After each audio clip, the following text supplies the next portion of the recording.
আমরা কেন হল ছাড়বো? আমরা স্বায়ত্তশাসিত প্রতিষ্ঠানের স্টুডেন্ট। সরকার এখানে নাক গলাইতেই পারে না। They have no right. উনাদেরকে সতর্কবাণী করতেছি, বাপ মাকে মাঠে নামাই বলে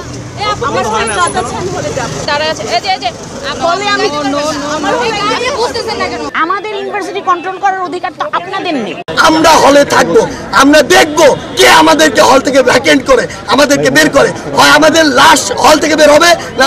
ভাটারা থানা আওয়ামী লীগের সাধারণ সম্পাদকের বাড়ির ফটক ধাক্কাতে দেখা যায় বিক্ষোভরত। আসসালামু আলাইকুম দর্শক, দেশ ও দেশের বাইরে থেকে যারা এই মুহূর্তে আমার ভিডিও ফোন করেছেন সবাইকে অসংখ্য অসংখ্য ধন্যবাদ। দর্শক, প্রথমেই আপনারা শিরোনাম দেখেছেন, এখন দেখবেন বিস্তারিতর প্রথম অংশেই থাকছে আজকের কঠিন এই বাঘিনী কন্যার বক্তব্য।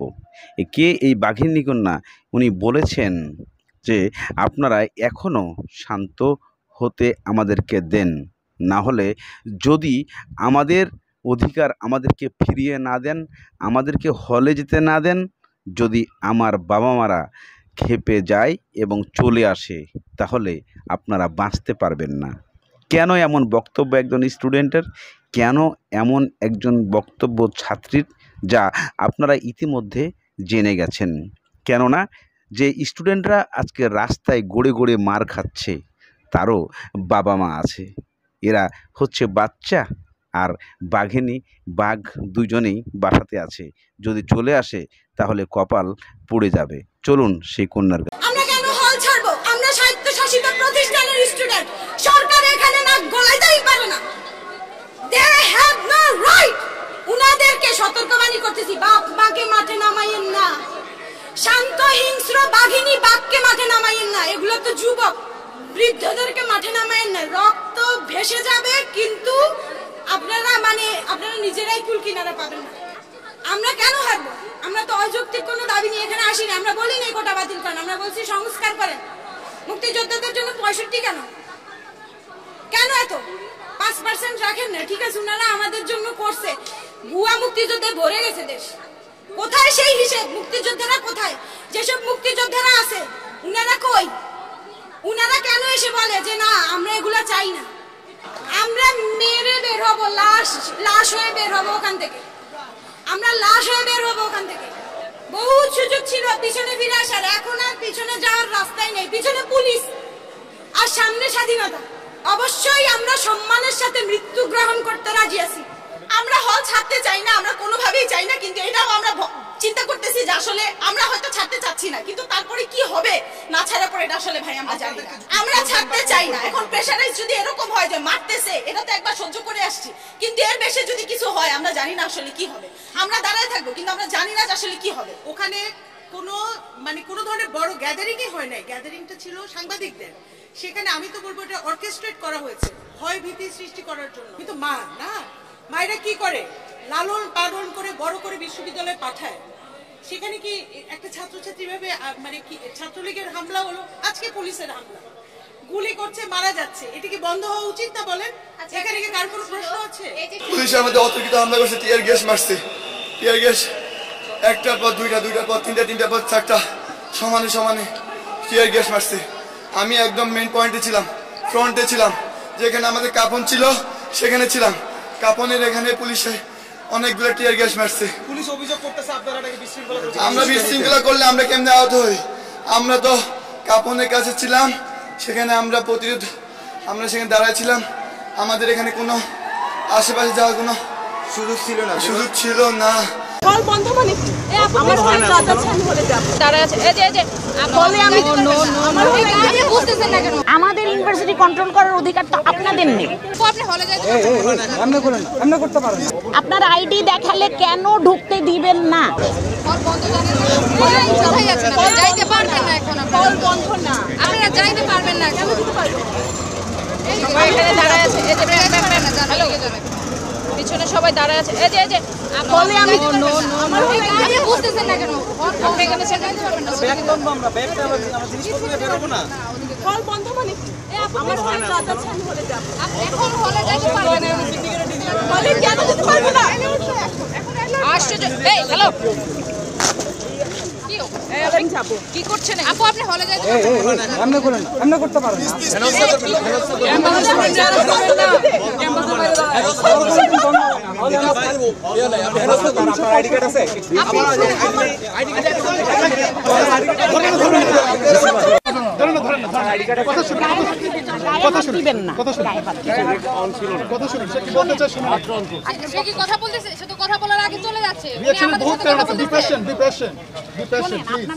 যেতে দিবেন না, নির্দেশটা আমাদের দেখান। পত্রিকায় আসেনি, টিভিতে আসেনি। বাংলাদেশে 3 ধরনের বিশ্ববিদ্যালয়, একটা স্বায়ত্তশাসিত, একটা সরকারি বিশ্ববিদ্যালয়, একটা বেসরকারি বিশ্ববিদ্যালয়। এটা অটোনোমাস বিশ্ববিদ্যালয় সিদ্ধান্ত বিশ্ববিদ্যালয় নেবে। আমাদের ইউনিভার্সিটি কন্ট্রোল করার অধিকার তো আপনাদের নেই। আমরা সরকারি ইউনিভার্সিটি না। বিশ্ববিদ্যালয় সিদ্ধান্ত ইউজিসি নেবে না, শিক্ষা মন্ত্রণালয় নেবে না বিশ্ববিদ্যালয় সিদ্ধান্ত। না,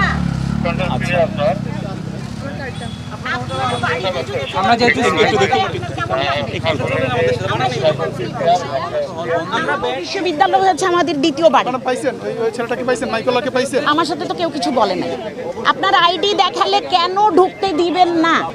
আমার কথা হলো, আপনারা ঢুকতে দিবেন না, নির্দেশ আছে, নির্দেশটা আমাদের একটু দেখান।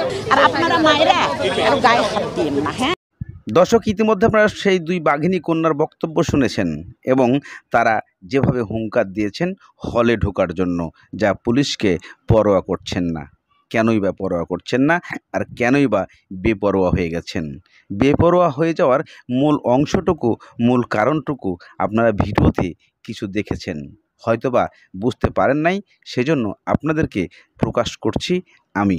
কেন যে এই যে ছাত্রীগুলা তারা লেখাপড়ার জন্য আসছে, তারা আন্দোলনে নেমেছে তাদের অধিকার আদায়ের জন্য, কিন্তু তাদেরকে প্রতিনিয়তই পুলিশরা বাধা দিচ্ছে, হলে যেতে দিচ্ছেন না।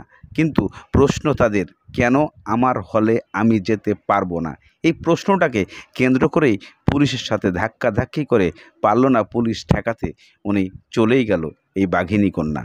এবার মাননীয় প্রধানমন্ত্রী জাতির উদ্দেশ্যে কেঁদে কেঁদে কি বললেন, চলুন আমরা একটু ধৈর্য সহকারে শুনে আসি।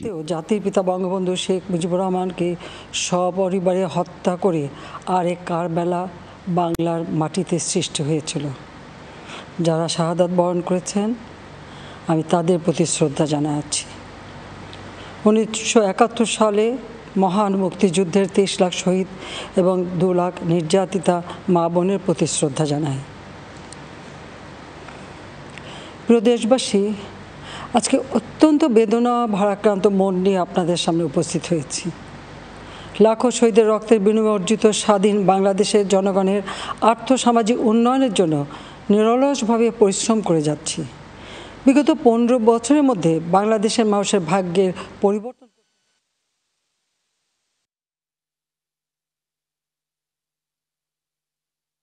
ব্যবহার এবং মানুষের মৌলিক চাহিদা পূরণ করতে অন্ন, বস্ত্র, বাসস্থান, চিকিৎসা, শিক্ষার ব্যবস্থা করে জনগণকে উন্নত জীবন দেওয়ার যাত্রা শুরু করেছি। অনেক সাফল্য অর্জন করেছি। বাংলাদেশকে বিশ্ব দরবারে একটা মর্যাদার আসনে অধিষ্ঠিত করতে সক্ষম হয়েছি। তারপরেও আমাদের আরও অনেক দূর যেতে হবে। বাংলাদেশের মানুষ যখন একটু স্বস্তি শান্তিতে ফিরে, যখন তাদের মাঝে এমন কোনো ঘটনা ঘটে যা অত্যন্ত বেদনাদায়ক। 2018 সালে ছাত্র সমাজের আন্দোলনে পরিপ্রেক্ষিতে সরকার সরকারি চাকরিতে কোটা প্রথা বাতিল করে একটা পরিপত্র জারি করে। পরবর্তীকালে মুক্তিযোদ্ধাদের পক্ষ থেকে কোটা বহাল রাখার পক্ষে উচ্চ আদালত 2018 সালে জারি করা সরকারের পরিপত্র বাতিল করে দেয়। সরকারের পক্ষ থেকে পরিপত্র বহাল রাখার জন্য সর্বোচ্চ আদালতে আপিল করা হয় এবং মহামান্য আদালত শুনানির দিন ধার্য করে। এ সময় ছাত্ররা কোটা সংস্কারের দাবি নিয়ে আবারও আন্দোলন শুরু করে। এই আন্দোলনের শুরু থেকেই সরকার যথেষ্ট ধৈর্য ও সহনশীলতা প্রদর্শন করেছে, বরং আন্দোলনকারীদের নিরাপত্তা নিশ্চিত করার ক্ষেত্রে পুলিশ সহযোগিতা করে। মহামান্য রাষ্ট্রপতির কাছে যখন আন্দোলনকারীরা স্মারকলিপি প্রদান করার ইচ্ছা প্রকাশ করে, সেক্ষেত্রে তাদের সুযোগ করে দেওয়া হয় এবং নিরাপত্তারও ব্যবস্থা নেওয়া হয়। অত্যন্ত পরিতাপের বিষয় হলো, কিছু মহল এই আন্দোলনের সুযোগটা নিয়ে অনাকাঙ্ক্ষিত উচ্চাবিলাস চরিতার্থ করার সুযোগ নিয়ে সন্ত্রাসী কর্মকাণ্ডে লিপ্ত হয়। এর ফলে এই কোমলমতি শিক্ষার্থীদের আন্দোলনকে ঘিরে যে সকল ঘটনা ঘটেছে তা খুবই বেদনাদায়ক ও দুঃখজনক। অহেতুক কতগুলি মূল্যবান জীবন ঝরে গেল। আপনজন হারাবার বেদনা যে কত কষ্টের তা আমার থেকে আর কে বেশি জানে। যারা মৃত্যুবরণ করেছে তাদের আত্মার মাগফিরাত কামনা করছি। পরিবারের সদস্যদের প্রতি গভীর সমবেদনা জানাচ্ছি। আমি প্রতিটি হত্যাকাণ্ডের নিন্দা জানাই। যে সকল ঘটনা ঘটেছে তা কখনোই কাম্য ছিল না। চট্টগ্রামে সন্ত্রাসীরা বহুতল ভবনের ছাদ থেকে ছাত্রদের হত্যার উদ্দেশ্যে নির্মমভাবে নিচে ছুঁড়ে ফেলে দিয়েছে। অনেক ছাত্রের হাত পায়ের রগ কেটে দেয়, তাদের উপর লাঠি পেটা ও ধারালো অস্ত্র দ্বারা আঘাত করে। একজন মৃত্যুবরণ করেছে, অনেকে মৃত্যুর সাথে পাঞ্জা লড়ছে। ঢাকা, রংপুর এবং রাজশাহী বিশ্ববিদ্যালয়ের উপাচার্যের বাসভবন ও ছাত্রছাত্রীদের আবাসিক হলে অগ্নিসংযোগ ও ভাঙচুর করা হয়। সাধারণ পথচারী, দোকানিদের আক্রমণ, এমনকি রোগীবাহী অ্যাম্বুলেন্স চলাচলে বাধা প্রদান করা হয়। মেয়েদের হলে ছাত্রীদের উপর আক্রমণ করা হয়েছে এবং লাঞ্ছিত করা হচ্ছে। আবাসিক হলে প্রবোজদের হুমকি দেওয়া হয় এবং আক্রমণ করা হয়েছে। শিক্ষকদের উপর চড়াও হয়ে তাদের গায়ে হাত তোলা হয়েছে। আমি বিশ্বাস করি যারা কোটা সংস্কার আন্দোলনে জড়িত তাদের সাথে এই সকল সন্ত্রাসীদের কোনো সম্পর্ক নেই, বরং সন্ত্রাসীরা এদের মধ্যে ঢুকে সংঘাত ও নৈরাজ্যকর পরিস্থিতির সৃষ্টি করছে। এই ধরনের ঘটনার সঙ্গে যারা জড়িত তাদের চিহ্নিত করে উপযুক্ত শাস্তির ব্যবস্থা করা হবে। যারা হত্যাকাণ্ডের শিকার হয়েছে তাদের পরিবারের জন্য জীবন জীবিকা নির্বাহের ক্ষেত্রে যে সহযোগিতা দরকার তা আমি করব।